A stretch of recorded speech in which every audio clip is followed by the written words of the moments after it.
Salam sejahtera Jemaat GCC dan simpatisan dimanapun Anda berada, berjumpa kembali dengan kami, Gereja Jesus Christ Community, melalui ibadah live streaming. Hari ini tema firman Tuhan yang akan kita kupas, Abraham diberkati karena ketaatannya.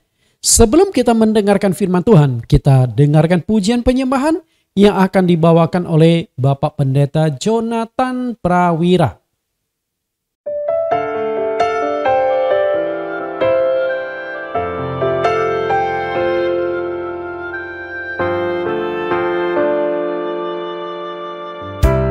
Kemanapun kakiku berjalan, tanah yang aku pijak dapat kau berikan. Dan apapun yang aku kerjakan, bila kau turun tangan, pasti menghasilkan. Selalu ada berkat yang telah kau sediakan. Selama ku percaya pada janji-Mu Tuhan, selalu ada berkat mengikuti senantiasa. Selama ku menjaga hati taat dan setia.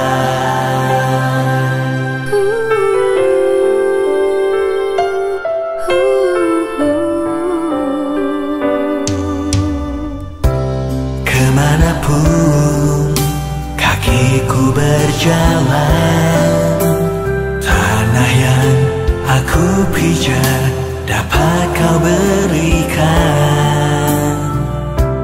Dan apapun yang aku kerjakan, bila kau turun tangan, pasti menghasilkan. Selalu ada berkat yang telah kau sediakan. Selama ku percaya pada janji-Mu Tuhan, selalu ada berkat mengikuti senantiasa.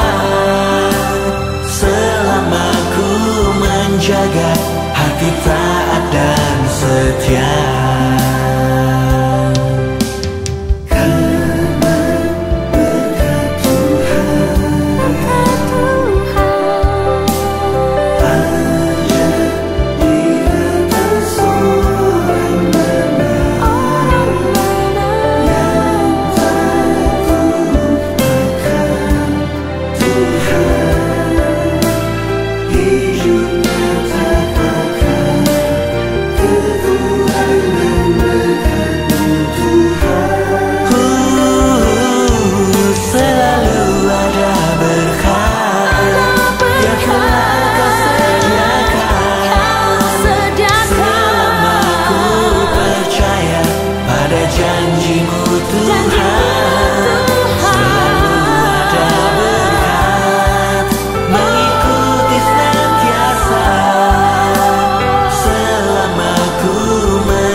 Bapak Ibu yang saya kasihi, senang sekali berjumpa kembali dengan Anda melalui ibadah live streaming. Hari ini saya ingin mengajak Anda belajar tentang ketaatan satu tokoh, yaitu Abraham.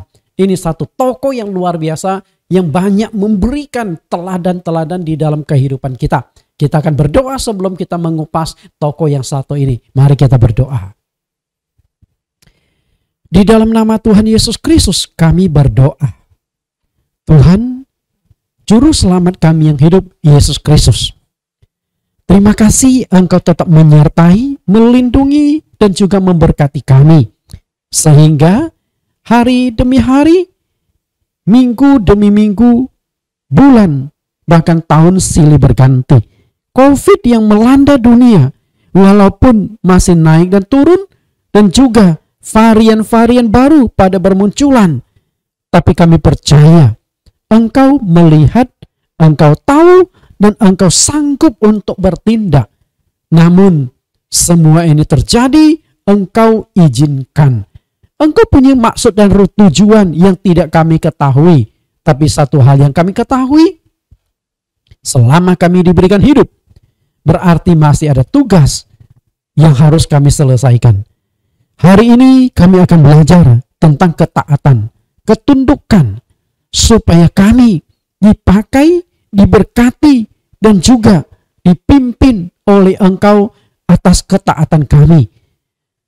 Siapkan hati kami, pikiran kami, sehingga kebenaran firman Tuhan hari ini menjadi dasar pondasi yang kokoh bagi kami untuk tunduk pada otoritas Engkau melalui ketaatan kami terhadap firman-Mu. Kami siap mendengarkan. Tuhan berkati kami. Di dalam nama Tuhan Yesus Kristus kami telah berdoa. Amin. Hari ini kita akan belajar tentang tema ketaatan dengan judul Abraham diberkati karena ketaatannya. Saya mengajak Bapak Ibu kita baca dulu di dalam Kejadian pasal yang ke-22. Saya akan bacakan, Bapak Ibu mungkin bisa baca di dalam hati. Kejadian pasal yang ke-22, karena pasal inilah yang akan kita kupas sebagai khotbah kita hari ini. Ayat pertama, setelah semuanya itu Allah mencoba Abraham. Ia berfirman kepadanya, Abraham, lalu sahutnya, ya Tuhan, firman-Nya, ambillah anakmu yang tunggal itu yang engkau kasihi, yaitu Ishak. Pergilah ke tanah Moria dan persembahkanlah dia di sana sebagai korban bakaran pada salah satu gunung yang akan kukatakan kepadamu.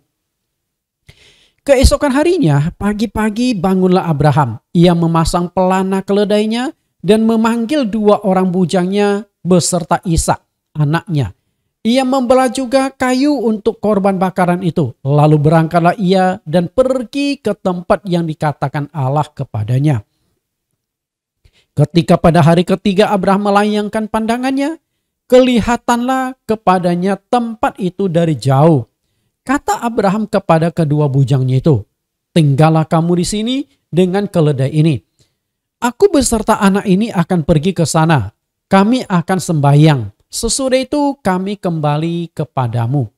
Lalu Abraham mengambil kayu untuk korban bakaran itu dan memikulkannya ke atas bahu Ishak, anaknya. Sedang di tangannya dibawanya api dan pisau. Demikianlah keduanya berjalan bersama-sama. Lalu berkatalah Ishak kepada Abraham ayahnya, Bapa, sahut Abraham, iya anakku. Bertanyalah ia, di sini sudah ada api dan kayu, tetapi di manakah anak domba untuk korban bakaran itu? Sahut Abraham, Allah yang akan menyediakan anak domba untuk korban bakaran baginya, anakku. Demikianlah keduanya berjalan bersama-sama. Sampailah mereka ke tempat yang dikatakan Allah kepadanya. Lalu Abraham mendirikan mezbah di situ. Disusunnya kayu, diikatnya Ishak anaknya itu dan diletakkannya di atas mezbah itu di atas kayu api. Sesudah itu Abraham mengulurkan tangannya lalu mengambil pisau untuk menyembelih anaknya. Tetapi berserulah malaikat Tuhan dari langit kepadanya, Abraham, Abraham, sahutnya, ya Tuhan. Lalu ia berfirman, jangan bunuh anak itu dan jangan kau apa-apakan dia, sebab telah kulihat sekarang bahwa engkau takut akan Allah dan engkau tidak segan-segan untuk menyerahkan anakmu yang tunggal itu kepadaku. Lalu Abraham menoleh dan melihat seekor domba jantan di belakangnya yang tanduknya tersangkut dalam belukar. Abraham mengambil domba itu lalu mengorbankannya sebagai korban bakaran pengganti anaknya. Dan Abraham menamai tempat itu Tuhan menyediakan. Sebab itu sampai sekarang dikatakan orang di atas gunung Tuhan akan disediakan. Untuk kedua kalinya berserulah malaikat Tuhan dari langit kepada Abraham. Katanya, aku bersumpah demi diriku sendiri. Demikianlah firman Tuhan. Karena engkau telah berbuat demikian dan engkau tidak segan-segan untuk menyerahkan anakmu yang tunggal itu kepadaku, maka aku akan memberkati engkau berlimpah-limpah dan membuat keturunanmu sangat banyak seperti bintang di langit dan seperti pasir di tepi laut. Dan keturunanmu itu akan menduduki kota-kota musuhnya. Oleh keturunanmu semua bangsa di bumi akan mendapat berkat karena engkau mendengarkan firmanku. Kemudian kembalilah Abraham kepada kedua bujangnya dan mereka bersama-sama berangkat ke Beersheba dan Abraham tinggal di Beersheba. Bapak Ibu yang saya kasih, kita sudah membaca dari ayat 1 sampai ayat yang ke-19 dan akan kita kupas pada kesempatan ini dengan tema ketaatan. Judulnya, Abraham diberkati karena ketaatannya. Kita akan belajar tentang simbolis Abraham mempersembahkan anaknya. Yang pertama, ada 3 bagian yang akan kita kupas. Yang pertama, ketaatan Abraham kepada Tuhan. Yang kedua, iman Abraham kepada Tuhan. Dan yang ketiga, 5 berkat untuk ketaatan Abraham. Kita akan belajar ketiga ini yang banyak memberikan inspirasi bagi kita bagaimana menaikkan level iman kerohanian kita. Yang pertama, ketaatan Abraham kepada Tuhan. Abraham ini adalah seorang yang sangat kaya. Kaya karena Tuhan berkati dia sehingga dia menjadi orang yang sangat kaya raya. Bisa dikatakan Abraham ini telah membentuk sebuah kerajaan kecil. Kenapa saya katakan kerajaan kecil? Karena Abraham itu bukan hanya kaya, tapi dia juga memiliki banyak budak-budaknya, banyak kambing dombanya, dan budak-budak ini kemudian dilatih oleh Abraham menjadi tentara-tentara. Tentu tidak semua budak-budak itu dijadikan tentara. Yang wanita kan tidak mungkin jadi tentara. Nah yang laki-laki dia punya tentara kecil ini 318 orang yang terlatih. Perhatikan, yang terlatih artinya itu memang tentara yang sudah siap berperang. Belum yang tidak terlatih, yang masih baru diproses. Nah artinya 318 orang tentara itu sudah membentuk sebuah kerajaan kecil. Dan kita perlu tahu zaman dulu dengan zaman sekarang berbeda. Kalau zaman sekarang mencari ratusan orang tidak masalah. Tentara ratusan orang masih kecil. Tapi zaman dulu di mana penduduk itu masih sedikit bisa mengumpulkan 300-an orang untuk dijadikan tentara. Itu mesti jumlah yang sudah cukup banyak. Karena itulah kerajaan kecil. Tentara ini sangat dibutuhkan oleh Abraham untuk melindungi semua harta kekayaannya. Apa saja? Emas. Zaman dulu dari kitab Kejadian saja emas sudah ada dan emas itu sudah menjadi alat transaksi, alat komoditi untuk tukar, barter dan sebagainya, transaksi.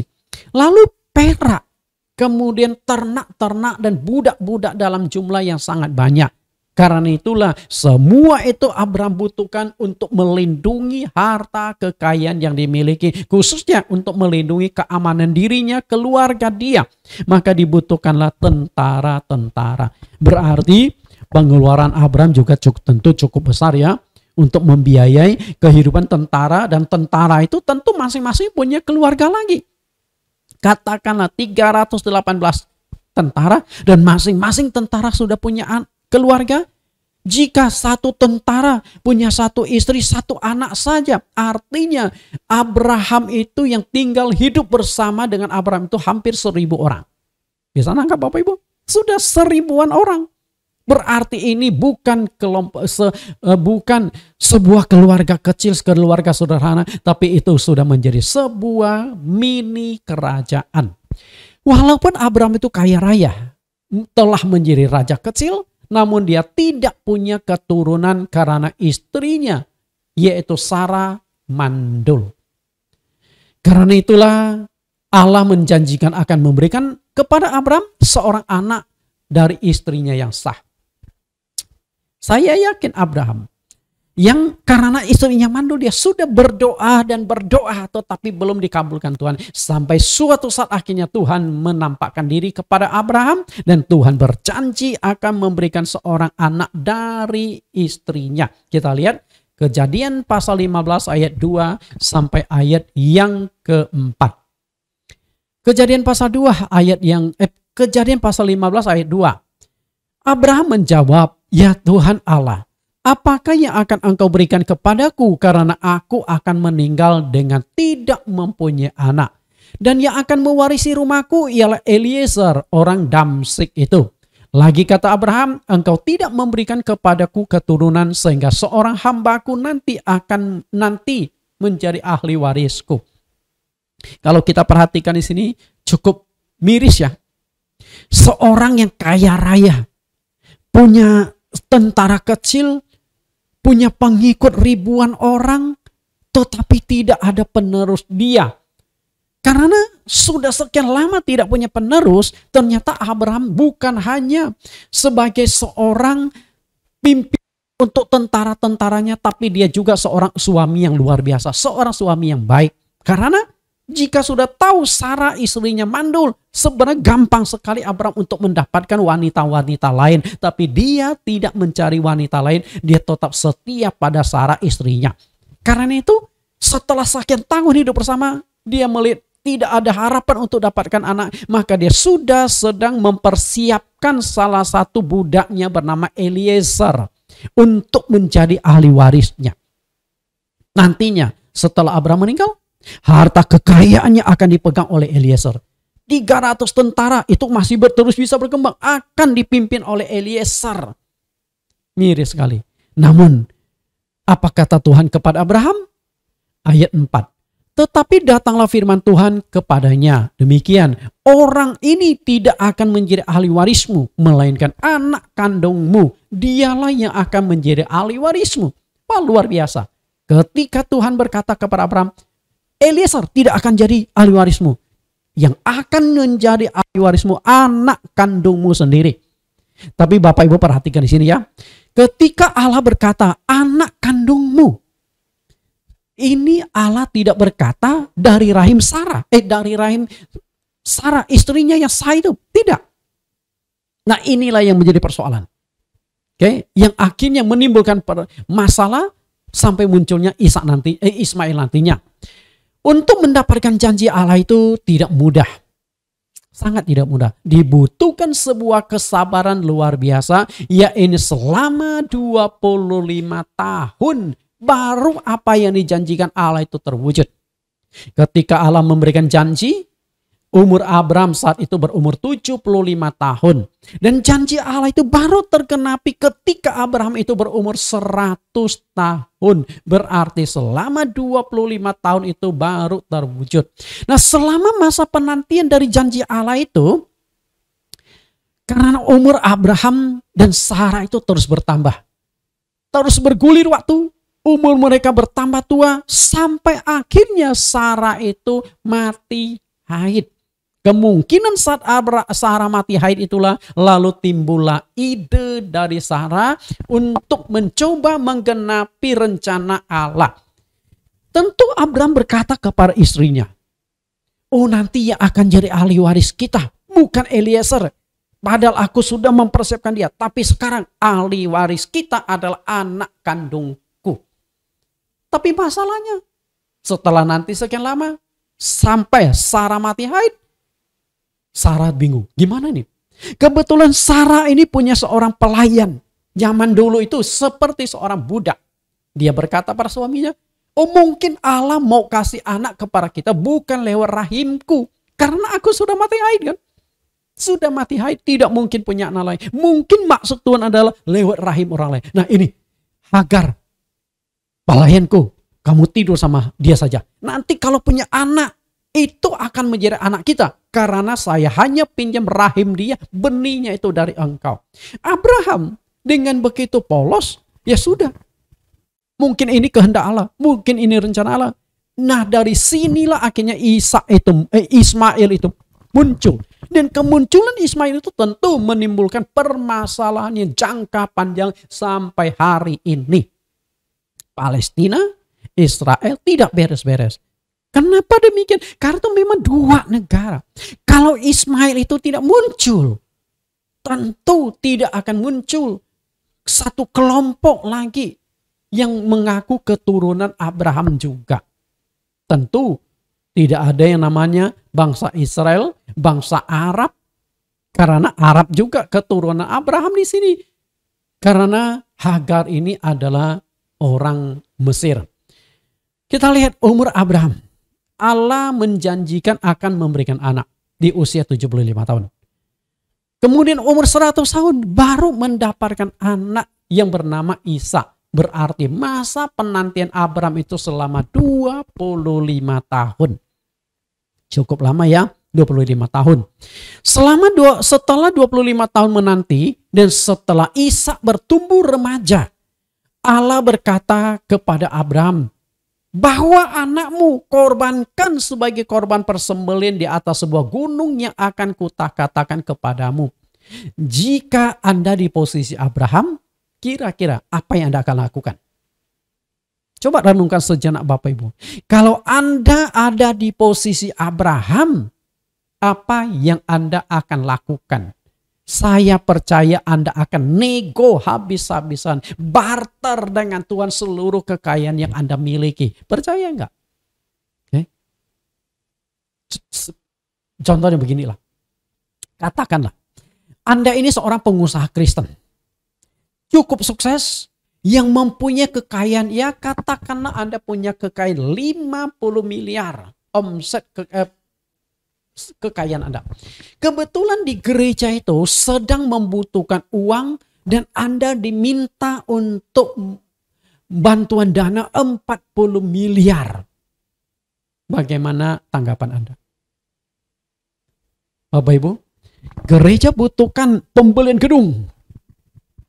Anda punya 50 miliar dan pendeta berkata, mau nggak Anda persembahkan uang untuk beli gedung gereja 40 miliar. Yang 10 miliar engkau tetap untuk berkembangkan bisnis Anda. Saya yakin Anda akan maki-maki pendeta itu. Emangnya duit nenek moyangmu, warisan nenek moyangmu, Anda akan tinggalkan gereja itu. Percaya nggak? Dan sebagai pendeta, kayaknya Anda juga nggak berani ngomong ya. Saya mendirikan gereja hampir 10 tahun. Belum pernah satu kali pun saya khotbah tentang persembahan persepuluhan. Karena memang ngeri kalau bicara duit Bapak Ibu. Yang penting jemaat saya tumbuhkan imannya. Dia hubungan dengan Tuhan baik. Dia pasti digerakkan oleh Tuhan memberikan persembahan. Karena itu saya tidak pernah kekurangan duit di dalam pelayanan di gereja. Walaupun saya tidak pernah khotbahkan tentang persembahan persepuluhan. Karena itu memang riskan. Karena orientasi saya murni, orientasi saya menyelamatkan jiwa. Bukan untuk mencari keuntungan-keuntungan materi. Yang penting saya bisa hidup. Anak istri bisa makan, minum, tinggal selayaknya. Itu sudah bersyukur kepada Tuhan. Bapak Ibu yang saya kasih. Nah, ketika Anda diminta seperti itu, Anda kasih enggak? Saya yakin Anda akan tinggalkan gereja itu. Tinggalkan pendeta itu. Anda berkata, apa-apaan itu pendeta kayak perampok. Apa-apaan itu pendeta merampas duit. Oke, kemudian saya ganti. Alternatif pilihan. Jika Anda keberatan bantu dana 40 miliar untuk pelayanan Tuhan, kebetulan Anda punya seorang anak tunggal yang sudah Anda persiapkan menggantikan Anda untuk memimpin perusahaan itu nantinya, yang akan menjadi ahli warisnya. Dan anak itu diminta, jadikan anakmu sebagai pendeta full time, tidak boleh urus bisnismu yang nanti akan dikirim ke Afrika. Mana yang Anda pilih? Coba, mana yang Anda pilih? Anak tunggalmu, ahli warismu? Anda tidak usah keluar 40 miliar. Tapi persembahkan anak tunggalmu, ahli warismu, jadi hamba Tuhan. Tidak boleh mengurus bisnis Anda, tapi full time mengurus pelayanan Tuhan. Saya yakin Anda akhirnya, udahlah kalau gitu 40 miliar kasih saja. Yang penting anak saya bisa tetap menjadi ahli warisku. Saya masih ada 10 miliar. Saya masih bisa kembangkan 10 miliar bisnis saya. Anak tunggalku satu-satunya. Jangan jadi pendeta, jangan dibawa. Padahal jadi pendeta loh, bukan dikorbankan loh. Sedangkan Abraham, anak tunggal satu-satunya yang dia dapatkan selama 25 tahun penantian, akan dikorbankan, dibunuh, dibakar jadi api, dibakar jadi abu, tidak bisa dilihat lagi. Mana lebih berat? Karena itu kita perlu belajar tentang nilai ketaatan yang dilakukan oleh Abraham. Kita baca bagaimana perintah Tuhan kepada Abraham. Kejadian 22 ayat yang kedua. Kita baca ulang ayat ini. Firman-Nya, ambillah anakmu yang tunggal itu, yang engkau kasihi, yakni Ishak. Pergilah ke tanah Moria dan persembahkanlah dia di sana sebagai korban bakaran pada salah satu gunung yang akan kukatakan kepadamu. Perhatikan potongan kalimat yang akan saya jelaskan lebih rinci. Ambillah anakmu yang tunggal itu. Jadi kalimat-kalimat yang diucapkan Tuhan itu sangat menyayat hati Abraham. Anakmu yang tunggal. Kalau anak Abraham banyak, masih aman ya. Katakanlah ada 5 anak. 1 dikorbankan, ya sudah masih ada 4. Atau ada 2 anak. 1 dikorbankan, masih ada 1. Tapi Tuhan tekankan anak tunggalmu. Karena saat itu Ismail tidak diperhitungkan lagi sejak munculnya Ishak ini. Karena anak itu bukan kehendak Tuhan, tapi karena kehendak keinginan Abraham dan salah tafsir kehendak Tuhan itu. Lalu kata yang kedua, yang engkau kasihi. Jadi Tuhan tahu persis bagaimana sayangnya Abraham kepada anak ini. Karena dia dapatkan di usia yang sudah lanjut. Usia 100 tahun. Dan gak mungkin bisa dapatkan anak kedua lagi. Apalagi istrinya memang dapatkan anak ini saja sudah mati haid. Oke, yang engkau kasih. Kemudian kata yang ketiga, pergilah ke tanah Moria. Ke satu tempat yang jauh. Perlu pengorbanan, perjalanan.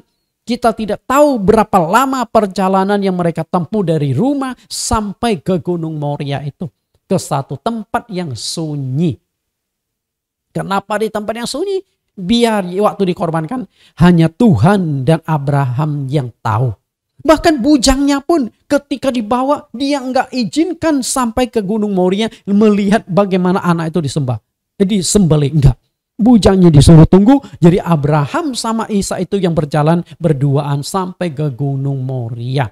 Kemudian jadikan korban bakaran. Persembahkan dia di sana jadi korban bakaran, jadi abu. Yang kemarin-kemarin masih bisa bercanda, masih bisa ngobrol sama anaknya, sekarang akan dibakar jadi abu. Abraham gak mungkin ngomong bicara lagi dengan abu, tidak bisa. Kalau kemarin masih bisa memeluk anaknya, sekarang bagaimana memeluk debu? Jadi kata demi kata itu sangat menyayat hati Abraham. Memang Tuhan sengaja kalimat itu dipilih supaya melihat bagaimana ketaatan Abraham itu. Lalu bagaimana reaksi Abraham atas perintah Allah yang sungguh luar biasa ini? Ternyata dia taat sepenuhnya. Abraham langsung bertindak. Perhatikan kata esok harinya di ayat yang selanjutnya, di ayat 3. Ayat 3, keesokan harinya pagi-pagi bangunlah Abraham. Ia memasang pelana keledainya dan memanggil 2 orang bujangnya beserta Ishak anaknya. Ia membelah juga kayu untuk korban bakaran itu. Lalu berangkatlah ia dan pergi ke tempat yang dikatakan Allah kepadanya. Saya katakan ini orang luar biasa. Kemarin Tuhan berkata, Abraham, persembahkan anak tunggal yang engkau kasihi. Dikorbankan, jadi korban bakaran ke salah satu tempat yang akan kukatakan kepadamu. Besoknya Abraham langsung bertindak. Enggak ditunda-tunda. Kalau hari ini Tuhan memanggil engkau jadi hambamu, jadi hambaku, apakah engkau langsung bertindak? Atau begini, tunggu ini, tunggu itu? Tuhan membutuhkan respon yang cepat. Ada 3 alasan kenapa Abraham itu langsung bertindak. Pasti punya alasan.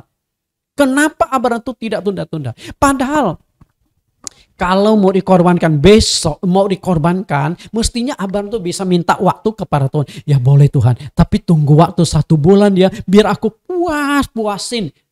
Kangen-kangen sama anakku yang akan ku persembahkan, akan ku korbankan nantinya. Mestinya Abraham bisa nego. Mestinya Abraham bisa minta kelonggaran waktu. Dan Tuhan tidak berkata, besok, lusa, bulan depan, enggak. Tuhan hanya katakan, korbankan anakmu. Kalau bulan depan baru dikorbankan, nggak masalah. Tuhan tidak akan katakan, kecuali kalau Tuhan katakan minggu depan. Maka Abraham nggak bisa nawar lagi. Atau besok. Enggak. Tapi besoknya itu Abraham sendiri yang tentukan waktunya. Saya katakan luar biasa. Kenapa Abraham tentukan langsung bertindak besoknya? Ada 3 alasan. Yang pertama, makin ditunda, makin berat melakukannya. Itulah karakter manusia. Kadang-kadang kita ditugaskan sesuatu, kalau tidak segera kerjakan, kita tunda terus, makin menumpuk, makin berat.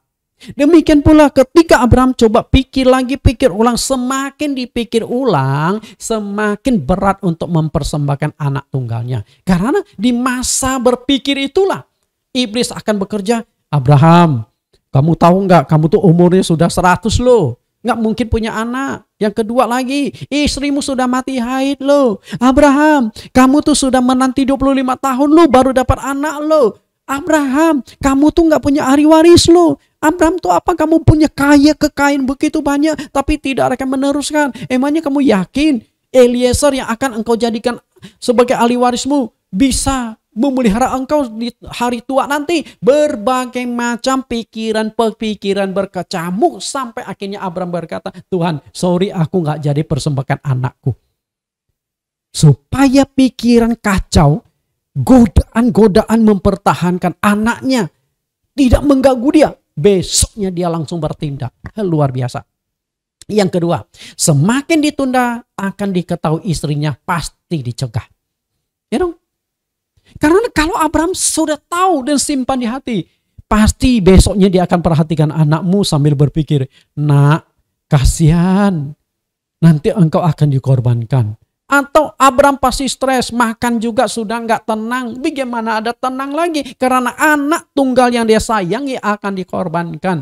Nah, kegelisahan demikian pasti istrinya akan amati. Karena kan suami istri selalu hidup bersama. Ada sedikit perubahan dalam wajah, perubahan dalam karakter, kebiasaan Abraham saja. Istri pasti bertanya, ada apa sih papi Abraham? Kenapa kamu gelisah? Kenapa kamu melamun terus? Pasti istrinya akan korek-korek. Lalu Abraham cerita ke istrinya, itu Tuhan suruh aku persembahkan anak tunggal kita Ishak. Anda tahu nggak reaksi Hagar seperti apa? Reaksi Sarah itu seperti apa? No, nggak bisa. Langkahi dulu mayatku kalau mau korbankan anak kita. Saya yakin itu ibunya akan pertahankan. Dapatkan anak umur 80 tahun dan sudah mati haid, nggak mungkin dapat anak kedua lagi. Apakah Sarah punya iman setara dengan iman Abraham? Belum tentu. Suami istri pasti berantem habis-habisan. Abraham berani korbankan, tapi apakah istri punya iman cukup? Saya melihat banyak hamba-hamba Tuhan. Hamba Tuhannya imannya menggebu-gebu, semangat pelayannya luar biasa, tapi istrinya kurang mendukung, kurang mendampingi karena iman istrinya belum selevel dengan suaminya, pincang. Akhirnya suaminya kebentur lagi. Istrinya sering kali ngomong lebih mementingkan gereja, lebih mementingkan jemaat daripada mementingkan keluarga. Anda ada yang hamba Tuhan di sini pernah alami seperti itu? Bapak Ibu yang saya kasih, tidak mudah. Lalu yang ketiga, Abraham ingin tunjukkan keseriusannya dalam melakukan perintah Tuhan. Jangan ada kesan ragu-ragu. Ketika Tuhan suruh A, dia lakukan A. Dia nggak pikir jadi A plus atau A minus. Ya A, dia lakukan. Tidak tunda-tunda lagi. Itu 3 alasan kenapa besoknya baru langsung bertindak. Perhatikan bagaimana kesungguhan hati Abraham sebagai wujud ketaatannya pada perintah Tuhan. Perhatikan kembali di ayat yang ketiga tadi, ada beberapa kata yang ingin kita tekankan di sana. Besoknya langsung bertindak. Tidak ditunda-tunda. Yang kedua, mengajak 2 orang bujangnya untuk membantu dia. Jadi Abraham ini bukan coba-coba menyenangkan Tuhan. Tidak. Kepada dua bujang, besok kalian ikut saya ya. Lalu saya yakin bujangnya itu pasti bertanya, kemana Tuhan? Pokoknya ikut saja. Jadi kedua bujangnya pun Abram tidak ceritakan, besok kalian ikut saya ya, persembahkan anakku yang tunggal di atas gunung. Enggak. Karena kalau kedua bujangnya yang akan diajak itu tahu, pasti mereka akan jaga. Tuhan, apa enggak salah itu anak tunggal Tuhan? Ahli waris Tuhan. Yang Tuhan dapatkan di umur 100 tahun. Apa enggak salah mau dikorbankan? Atau kedua bujangnya itu pasti lapor kepada istri Abram, Sarah. Dan istri Abram turun lagi mencegah. Jadi sangat-sangat repot nantinya. Kemudian membala kayu bakar. Dia sudah persiapkan dengan hati yang benar-benar bulat. Kalau dia hanya sekedar menguji Tuhan, ya mudah-mudahan Tuhan berubah. Mudah-mudahan Tuhan mengubah perintahnya. Dia nggak akan siapkan kayu api. Langsung berjalan saja, betul? Sampai sana dia berharap Tuhan berubah, Tuhan berubah. Saya yakin sepanjang perjalanan Abram pasti akan berdoa terus mohon, Tuhan cabutlah perintahmu, Tuhan ubahlah perintahmu. Okelah anakku dipersembahkan tapi jangan dikorbankan, dipersembahkan jadi pelayanmu. Oke, aku siap. Tapi kalau dikorbankan jadi api, dibakar jadi api, apa nggak salah itu Tuhan? Tapi Abram tidak berpikir gitu. Dia sudah persiapkan kayu bakarnya. Tekadnya sudah 100% sampai ke gunung. Aku akan nyalakan api bakar anak. Kemudian ayat yang ke-6. Lihat perlengkapan yang dibawa oleh Abraham. Kayu bakar. Api, tali, pisau. Artinya memang sudah siap. Jadi ibaratnya Anda mau mancing ke laut. Naik ke perahu sampai di tengah laut baru Anda pikir, loh kok kita nggak bawa pancingan? Kok kita nggak bawa jala? Itu nelayan konyol, tukang pancing konyol. Pasti sebelum Anda ke laut untuk mancing ikan, Anda sudah mempersiapkan pancingnya, senurnya, benangnya, kantong ikannya, cedokannya, umpannya, semua itu Anda sudah persiapkan. Baru Anda pergi ke laut. Sama seperti yang dilakukan Abraham. Sampai api pun dia bawa tuh. Gimana menjaga api sepanjang perjalanan agar tidak padam karena angin. Saya yakin Abraham sudah perhitungkan semuanya itu. Karena kalau sampai tengah jalan apinya padam, balik lagi kan gak mungkin. Atau menyalakan api di gunung juga repot. Memerlukan waktu. Lagi api dinyalakan, digosok batu itu. Kan dulu belum ada pemantik, belum ada korek api Bapak Ibu. Lagi gosok batu untuk dijadikan api. Ishak itu kan berontak. Papa mau bakar aku. Jadi sampai di sana dia harus segera bertindak. Ishak diikat, ditaruh di atas api, langsung dinyalakan. Supaya anaknya itu tidak berontak atau supaya Abraham tidak mendengar anaknya itu minta ampun supaya dilepaskan. Kemudian lihat ayat 7. Dialog antara Ishak dengan Abraham bapaknya. Kita lihat.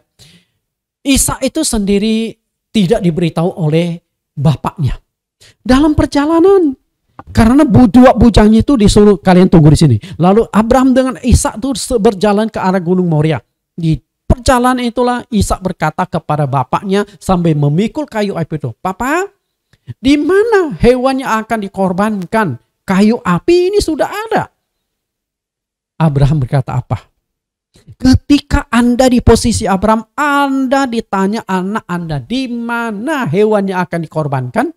Padahal Abraham itu 100% tahu yang akan dikorbankan itu anaknya. Saat itu tidak terpikir oleh Abraham, oh Tuhan akan sediakan hewan di gunung. Enggak. Tapi kalimat beriman dikeluarkan oleh Abraham. Tuhan dia akan sediakan. Bapak Ibu yang saya kasih, pengajaran dari ketaatan Abraham ketika Allah atau melalui hamba Tuhan memberikan tugas melakukan segala sesuatu, apakah Anda langsung lakukan atau ditunda-tunda? Ketika Anda ditugaskan, aduh Pak, untuk bulan ini jangan dulu deh, saya lagi sibuk. Ketika Anda akan diangkat jadi pengurus gereja, aduh Pak, saya jangan diangkat dulu jadi pengerja. Macam-macam. kesibukan, alasan A, alasan B, alasan ini, alasan itu, 101 alasan Anda kemukakan. Ketaatan. Itu baru kerjaan yang mudah. Melayani pekerjaan Tuhan. Ini sangat mudah dibandingkan perintah Allah kepada Abraham, korbankan anak tunggalmu. Tuhan tidak minta kekayaanmu. Tuhan tidak meminta seluruh waktumu. Tuhan hanya minta kita ambil bagian di dalam pelayanan. Saya cukup kagum sama sekelompok Kristen. Saya tidak akan sebutkan Kristen apa. Mereka itu memberikan persembahan persepuluhan, bukan hanya duit yang dipersembahkan 10%. Tapi mereka sampai memberikan persembahan waktu 10% juga. Perpuluhan jalan juga perpuluhan waktu. 1 hari 24 jam, 2,4 jam itu milik Tuhan. Nah 2,4 jam itu apa yang mereka lakukan? Mereka pergi ke pelayanan-pelayanan, besuk ke penginjilan, atau mereka sebelum terjun ke dalam pelayanan, mereka dilatih dulu di dalam satu balai. Di dalam satu wadah. Dilatih tuh. Bagaimana nginjili, bagaimana kuasai ayat Alkitab. Setelah itu diutus dua-dua. Gedor rumah, ketok rumah, bagikan traktat dan sebagainya. 2,4 jam itu adalah milik Tuhan. Luar biasa ya. Jika 10% saja engkau tidak sanggup memberikan, apalagi 100% seperti yang diminta Allah kepada Abraham. Persembahkan anak tunggalmu yang engkau kasih. Itu 100% loh. Jika saat itu Abraham diminta semua kekayaan dipersembahkan kepada Tuhan, ganti anaknya, saya yakin Abraham akan berikan semua kekayaan. Ya, silakan Tuhan, ambil seluruh kekayaanku. Yang penting anakku tidak engkau bawa. Tidak dikorbankan. Kekayaan aku masih bisa cari lagi. Tapi anak aku belum tentu bisa mendapatkannya lagi. 100%. Itulah ketaatan. Pengkhotbah 11 ayat 4. Siapa yang senantiasa memperhatikan angin tidak akan menabur. Dan siapa yang senantiasa melihat awan tidak akan menuai. Artinya ketika melakukan pekerjaan Tuhan, jangan tunda-tunda. Ketika engkau sudah bernasar, jangan tunda-tunda. Ketika engkau sudah berjanji, jangan tunda-tunda. Ketika hatimu saat ini tergerak untuk melakukan pelayanan, jangan tunda-tunda. Segera lakukan. Ayat yang kelima, sebagaimana engkau tidak mengetahui jalan angin dan tulang-tulang dalam rahim seorang perempuan yang mengandung, demikian juga engkau tidak akan mengetahui pekerjaan Allah yang melakukan segala sesuatu. Lakukan saja. Perintah Tuhan, selanjutnya serahkan ke Tuhan. Tuhan yang akan bertindak. Jadi dikorbankan atau tidak, itu urusan Tuhan. Pokoknya lakukan. Sama seperti Abraham. Tuhan perintahkan. Korbankan, dia lakukan. Apakah jadi dikorbankan atau tidak, itu bukan urusan Abraham. Yang penting tugas bagian Abraham sudah dijalankan. Ayat yang ke-6, taburkanlah benihmu pagi-pagi dan janganlah memberi istirahat kepada tanganmu pada petang hari. Karena engkau tidak mengetahui apakah ini atau itu yang akan berhasil atau kedua-duanya sama baik. Lakukan saja. Berhasil atau tidak, itu urusan Tuhan. Demikian pula ketaatan. Apapun yang Tuhan perintahkan, jalankan saja. Taati saja. Selanjutnya urusan Tuhan. Apakah punya hati yang taat seperti itu? Kalau engkau punya hati yang taat seperti itu, saya yakin engkau akan diberkati Tuhan luar biasa. Nah, kita lihat bagaimana iman Abraham kepada Tuhan. Karena ketaatan itu sangat ditentukan iman. Kalau engkau punya iman, engkau pasti taat kepada Tuhan. Iman tanpa ketaatan itu iman yang kosong. Apa yang menggerakkan Abraham sehingga berani mengorbankan anaknya yang sangat dia kasihi? Dasarnya apa? Karena Abraham percaya akan kuasa Tuhan yang bisa membangkitkan orang walaupun sudah mati. Ternyata Abraham tuh sudah punya keyakinan loh. Allah sanggup membangkitkan orang mati. Ibrani 11 ayat 17. Karena iman, maka Abraham tatkala ia dicobai mempersembahkan Ishak, ia yang telah menerima janji itu rela mempersembahkan anaknya yang tunggal. Sudah dapat janji, dapat anak. Tapi setelah itu Allah suruh korbankan anak tunggalmu. Jadi Abraham bisa lakukan itu karena dia tahu dari Tuhan. Anak ini milik Tuhan. Bukan karena kehebatan kekuatan mereka dia sendiri. Tapi anak itu adalah pemberian Tuhan. Dan kalau Tuhan mau ambil kembali, itu hak Tuhan, otoritas Tuhan. Ayat 18, walaupun kepadanya telah dikatakan keturunan yang akan berasal dari Ishak lah, yang akan disebut keturunanmu. Pada Tuhan sudah katakan, Ishak yang akan menjadi ahli waris. Keturunan. Tapi tetap dia korbankan. Ayat 19, karena ia berpikir. Perhatikan kata ia berpikir bahwa Allah berkuasa membangkitkan orang-orang sekalipun dari antara orang mati. Dan dari sana ia seakan-akan telah menerimanya kembali.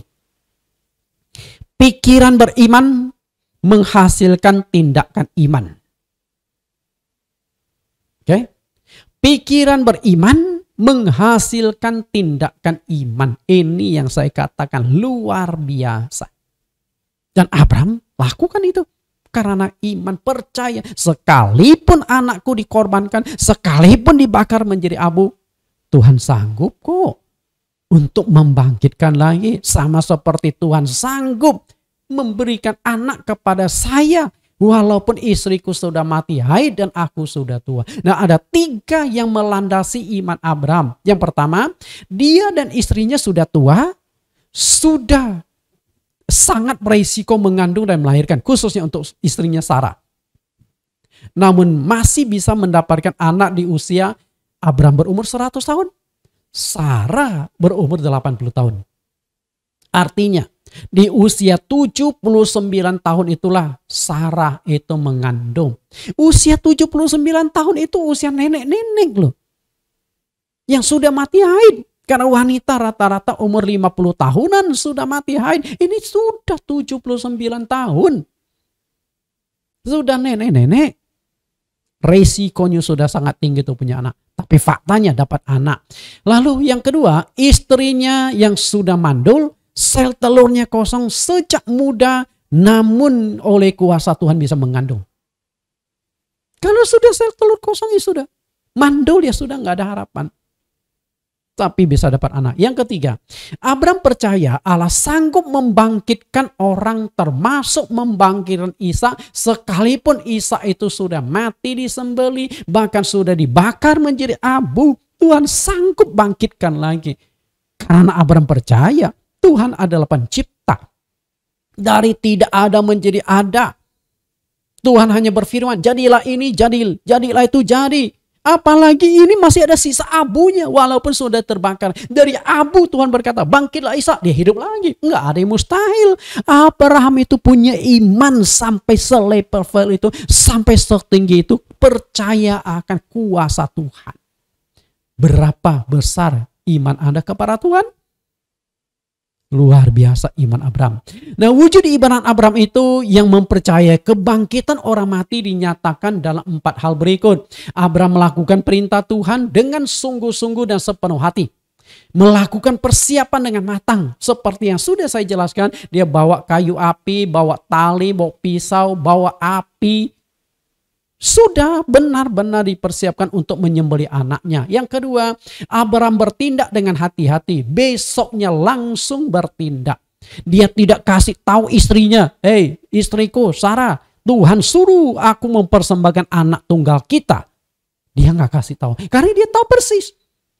Istrinya itu pasti akan membela habis-habisan. Mungkin istrinya akan culik anaknya sendiri. Setelah tahu bahwa suaminya akan korbankan anaknya, saya yakin di tengah malam ketika Abraham lagi tidur nyenyak, lagi ngorok, dibangunkan Ishak pelan-pelan, kabur berdua di tengah malam, sembunyi. Kabur ke keluarganya Sarah. Pasti Sarah punya keluarga dong. Pokoknya jauhkan Abraham dengan anaknya Ishak supaya tidak dikorbankan. Nah, demikian pula kepada Ishak, dia nggak ngomong, "Ishak anakku, Tuhan suruh papimu korbankan kamu loh." Apakah Ishak akan berkata, "Aku siap berkorban Tuhan"? Saya yakin Ishak pun akan berontak. Apa nggak salah tuh papi? Papi, emang tega menyembelih aku? Nggak dikasih tahu. Berjalan berdua sampai ke Gunung Moria. Di saat-saat yang terakhir pun Ishak tidak dikasih tahu. Di tengah perjalanan pun ketika Ishak bertanya, "Papa, di mana hewan yang akan dikorbankan sedangkan kayu api sudah ada di pundakku?" Abraham tidak berkata, "Kamu yang akan kukorbankan." Enggak. Kalau saat itu Abraham berkata, pasti anaknya itu kalau tidak mau dikorbankan tinggal lari. Enggak mungkin Ishak akan berkata, "Iya papa, sembelilah aku supaya Tuhanmu senang." Enggak akan lakukan itu. Supaya tidak gagal, anaknya pun tidak dikasih tahu. Dan saya yang masih bingung itu gimana. Sampai di gunung setelah susun kayu api, anaknya pasti bantu juga papanya susun kayu api untuk korban bakaran. Nah di saat mengikat anaknya itu loh. Kan gak mungkin, "Nak, tutup matamu. Lalu setelah itu cepat-cepat ikat." Nggak mungkin rasanya. Jadi saya terus terang masih sulit membayangkan. Sulit membayangkan. Nah apakah Abraham gunakan semacam cairan bius, tumbuh-tumbuhan bius anaknya, dikasih minum, di saat lagi anaknya terbius baru diikat? Terus terang, tafsiran-tafsiran liar bisa bermunculan di kepala kita. Yang jelas Alkitab mengatakan Ishak sudah diikat, lalu ditaruh di atas mezbah. Abraham lalu mengambil pisau untuk ditancapkan ke anaknya. Di saat-saat yang terakhir itulah malaikat Tuhan berseru kepada Abraham, "Jangan dikorbankan." Nah perkataan yang ketiga, perhatikan perkataan dan jawaban Abraham kepada anaknya sangat mencerminkan iman dia. Kejadian 22 ayat 7-8, Abraham berkata, "Allah yang akan menyediakan anak domba untuk korban bakaran baginya anakku." Ini wujud iman Abraham. Belum terjadi. Abraham tidak tahu. Dan juga nggak kebayang bahwa Tuhan akan siapkan hewan yang akan dikorbankan di atas gunung. Ini sedang perjalanan. Jadi perkataan iman akan menghasilkan sesuatu yang beriman. Ini perkataan iman. Perkataan profetik. Semacam nubuat. Perkataan nubuat. Padahal belum terjadi. Dan akhirnya terjadi karena iman yang diucapkan. Lalu yang keempat. Bukan hanya perkataan Abraham. Tindakannya juga sangat beriman. Ketika sampai di Gunung Moria. Dia sudah ikat anaknya. Saya yakin setelah anaknya diikat lalu dibaringkan di atas mezbah. Ini tinggal ditancapkan pakai pisau. Tinggal ceklep. Anaknya mati. Saya yakin Abraham setelah ikat anaknya taruh di atas mezbah, nggak nunggu. Mudah-mudahan Tuhan berubah. Mudah-mudahan Tuhan berubah. Atau dia berdoa, "Tuhan, lu serius mau korbankan anakku?" Saya yakin Abraham tidak seperti itu. Karena setelah anaknya dibaringkan, dia sudah tangannya pegang pisau, sudah siap ditancapkan. Itu tinggal detik-detik terakhir. Malaikat surga berteriak, "Abraham, Abraham." 2 kali dipanggil Abraham. Artinya jangan gitu loh. Abraham, takut 1 kali teriak belum didengar. "Abraham, Abraham, jangan korbankan anakmu." Baru Abraham melihat ke atas. Wah, ada suatu suara. Nah ketika dia dengar, "Jangan korbankan, jangan kau apa-apakan anak itu." Dia lihat sekeliling. Nah lihat seekor domba di kepala dan tanduknya tersangkut di semak belukar. Aneh ya. Bisa kebetulan seperti itu. Akhirnya Abraham lepaskan anaknya. Hewan itu yang dikorbankan. Iman adalah suatu tindakan yang di dalamnya mengandung nilai-nilai pengorbanan. Yang dilandasi dengan kesungguh-sungguhan. Jadi iman itu ada tindakan. Dan iman itu ada nilai pengorbanan. Kalau tidak ada pengorbanan itu bukan iman. Itu iman yang kosong. Iman itu harus punya isi. Karena iman itu mengandung ketaatan. Melakukan perintah Tuhan. Itu pengorbanan. Ibrani 11 ayat 1. Iman adalah dasar dari segala sesuatu yang kita harapkan. Dan bukti dari segala sesuatu yang tidak kita lihat. Kita harapkan. Tapi apa yang kita harapkan itu tidak kita lihat. Beriman gak? Kalau engkau beriman akan terjadi. Lalu ayat yang ke-6. Tetapi tanpa iman tidak mungkin orang berkenan kepada Allah. Sebab barang siapa berpaling kepada Allah, ia harus percaya bahwa Allah ada dan bahwa Allah memberi upah kepada orang yang sungguh-sungguh mencari Dia. Perhatikan kata sungguh-sungguh mencari Dia, dan itu kesungguhan hati Abraham. Sungguh-sungguh melaksanakan perintah Tuhan. Ketika Tuhan suruh korbankan anakmu, dia persiapkan dengan matang. Dia segera bertindak. Itulah kesungguhan hati Abraham. Jadi dia tidak tunda-tunda. Dia tidak main-main. Dia tidak coba menego kembali dengan Tuhan. Dia tidak ulur-ulur waktu supaya Tuhan berubah pikiran. Sama sekali tidak. Iman yang siap berkorban dengan sungguh-sungguh. Yang ketiga, setelah Abraham menjalankan perintah Tuhan, mengorbankan anaknya, pahala apa yang didapatkan oleh Abraham? Ada 5 berkat yang Tuhan berikan atas ketaatan Abraham. Jadi berkat ini nggak akan terjadi seandainya Abraham itu tidak taat pada perintah Tuhan. Dan kelima macam berkat itu sampai hari ini dinikmati oleh keturunan Abraham. Sudah ribuan tahun loh. 4.000-an tahun. Berkat yang Tuhan katakan kepada Abraham terus mengalir sampai keturunan Abraham di Israel yang kita lihat hari ini menuai berkat Abraham. Kita lihat berkat itu. Kita baca kembali Kejadian 22 ayat 16 sampai 18. Katanya, aku bersumpah demi diriku sendiri, demikianlah firman Tuhan. Karena engkau telah berbuat demikian dan engkau tidak segan-segan untuk menyerahkan anakmu yang tunggal kepadaku, maka aku akan memberkati engkau berlimpah-limpah dan membuat keturunanmu sangat banyak seperti bintang di langit dan pasir seperti pasir di tepi laut, dan keturunanmu itu akan menduduki kota-kota musuhnya. Oleh karenamu lah semua bangsa di bumi akan mendapat berkat karena engkau mendengarkan firmanku. Ketaatan. Oke, kita lihat beberapa katanya. Memberkati engkau berlimpah-limpah. Memberkati engkau berlimpah-limpah ini berbicara berkat secara ekonomi. Bapak Ibu, bangsa Israel, penduduknya tidak sampai 10 juta yang ada di Timur Tengah, negara Israel. Sedangkan penduduk bumi 8 miliar. Dan 1/3 ekonomi dunia ada di tangan Israel. Kebayang gak oleh kita bagaimana berkat yang Tuhan janjikan di ayat ini digenapi oleh keturunan Abraham, digenapi atau dinikmati oleh bangsa Israel yang ada di Timur Tengah? Kebayang gak? Demikian pula hari ini, ketika Tuhan berkenan kepada engkau, yang nikmati itu adalah anak cucumu. Anak cucumu akan sukses, anak cucumu akan menuai berkat. Karena itulah saya ingin katakan kepada anak-anak muda, ketika bapakmu, ibumu aktif dalam pelayanan, jangan dicegah. Karena ini akan menuai berkat-berkat itu adalah engkau sendiri. Dukung bapak ibumu di dalam pelayanan. Karena yang akan nikmati berkat Tuhan untuk bapak ibumu adalah engkau sendiri. Bapak ibumu itu menabur. Yang akan menuai adalah engkau.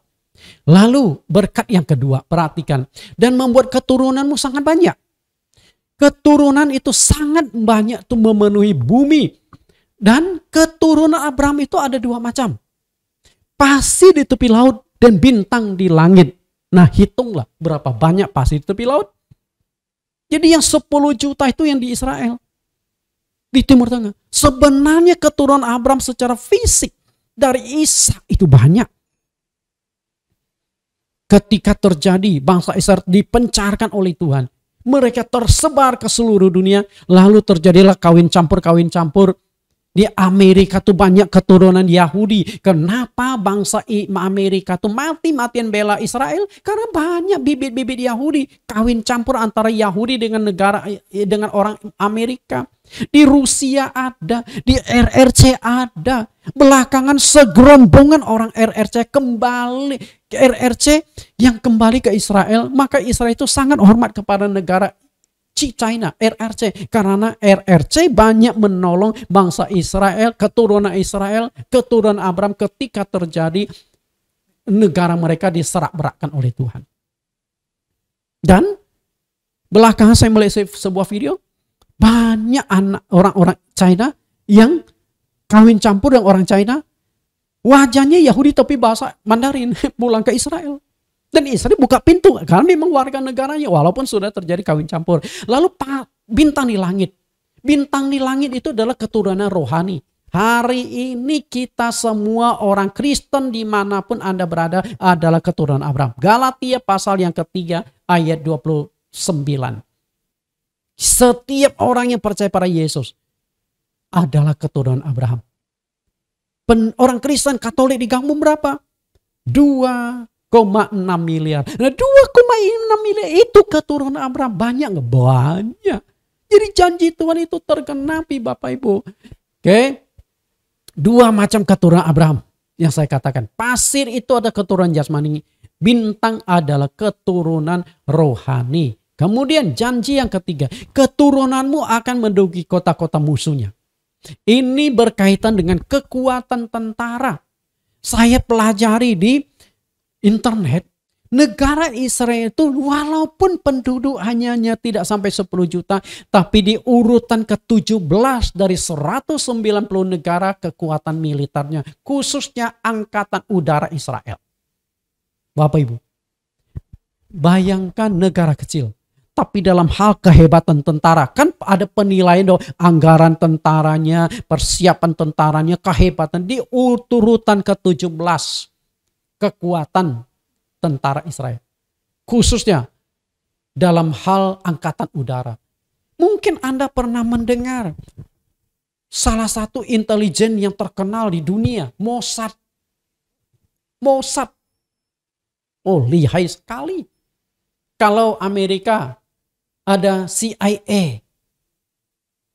Soviet ada KGB. Dan di sini ada Mossad. Dari begitu banyaknya intelijen negara, Mossad itu sangat ditakuti karena kelihaiannya. Kita lihat, bangsa Israel pernah diserang oleh bangsa-bangsa Arab dalam perang Yom Kippur. Negara Arab kepung dia serang, tapi bangsa Israel malah menang. Itu sudah lama loh, apalagi saat ini teknologi senjata Amerika begitu canggih. Banyak negara-negara Arab itu takut kepada mereka. Kemudian ini yang paling penting, janji yang kelima. Oleh keturunanmu semua bangsa di bumi akan mendapat berkat. Anda tahu apa yang dijanjikan di sini? Janji ini adalah akan lahirnya juru selamat dunia dari Abraham. Siapakah dia? Yesus Kristus.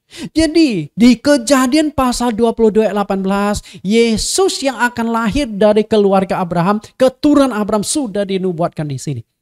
Abraham kemudian Ishak anaknya. Nah dari Ishak melahirkan dua orang anak, Esau dan Yakub. Tuhan memilih Yakub. Lalu Yakub punya nama diubah menjadi Israel. Kemudian Israel ini punya 12 anak laki-laki yang akhirnya menjadi 12 suku Israel.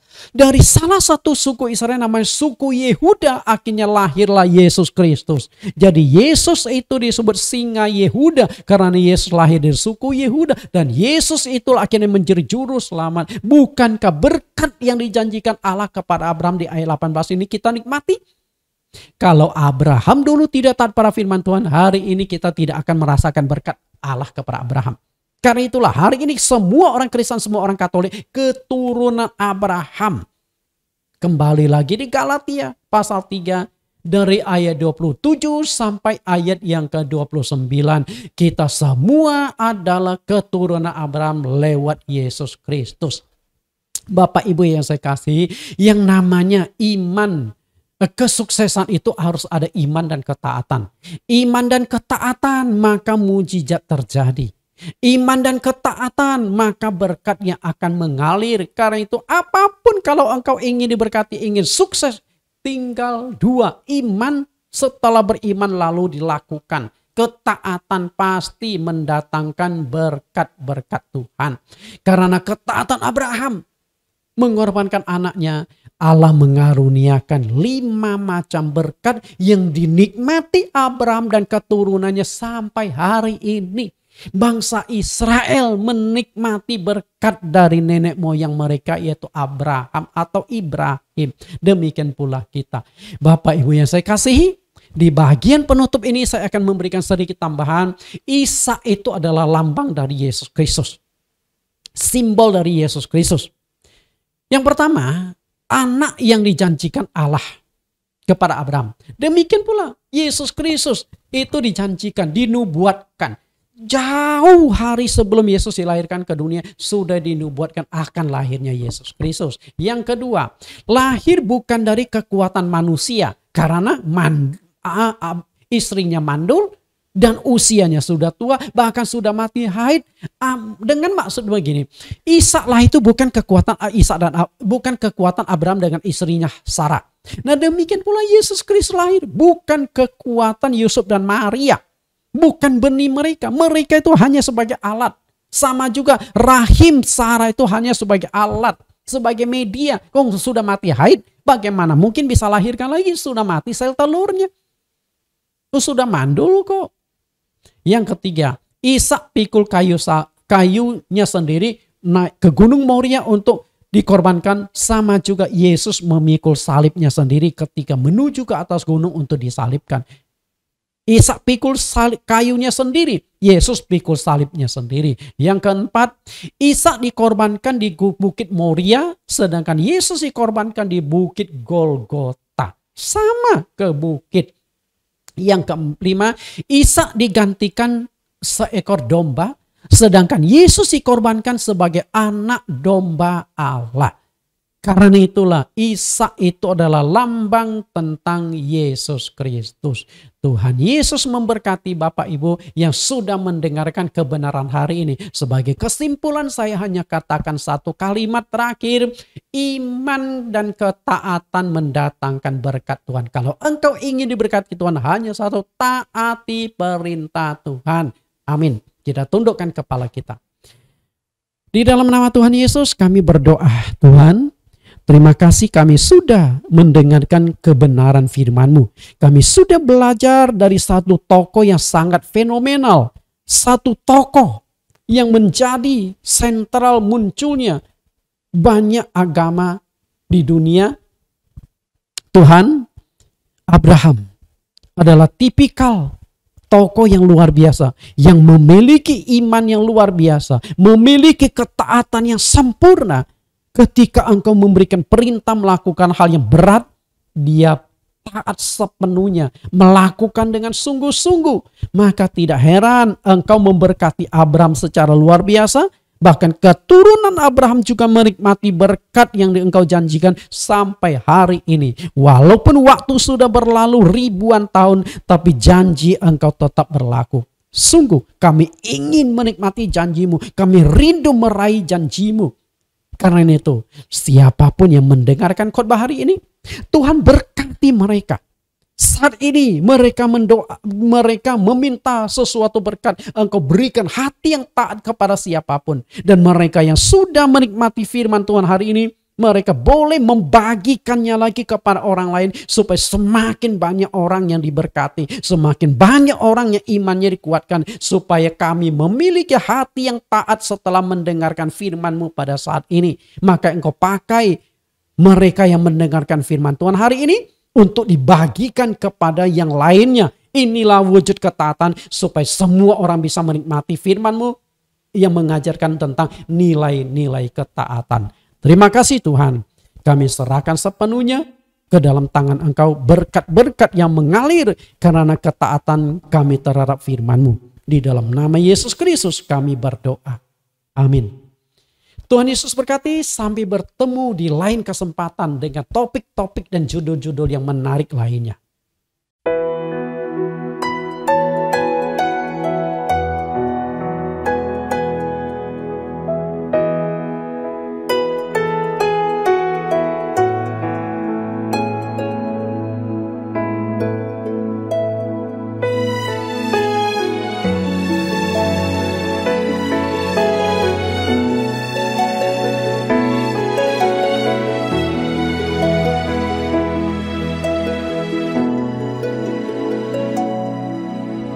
Di setiap perjalanan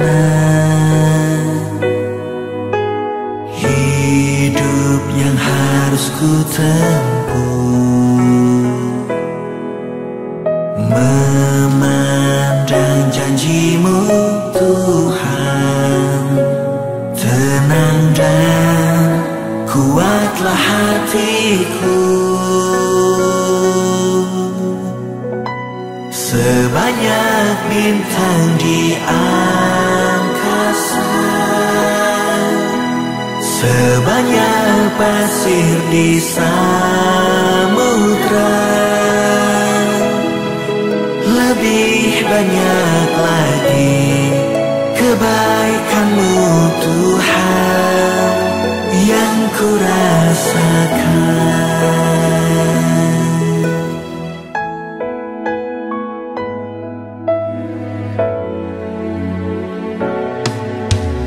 Di setiap perjalanan hidup yang harus ku tempuh, memandang janji-Mu Tuhan, tenang dan kuatlah hatiku. Sebanyak bintang di angkasa, sebanyak pasir di samudra, lebih banyak lagi kebaikan-Mu Tuhan yang ku rasakan.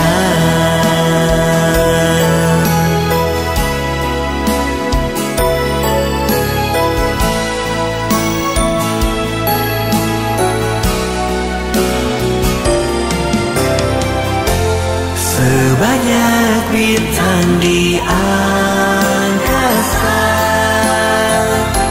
sebanyak pasir di samudra, lebih banyak lagi kebaikan-Mu Tuhan yang selalu ku rasakan. Sebanyak bintang di angkasa, sebanyak pasir di samudra, lebih banyak lagi kebaikan-Mu Tuhan yang ku rasakan. Yang ku rasakan.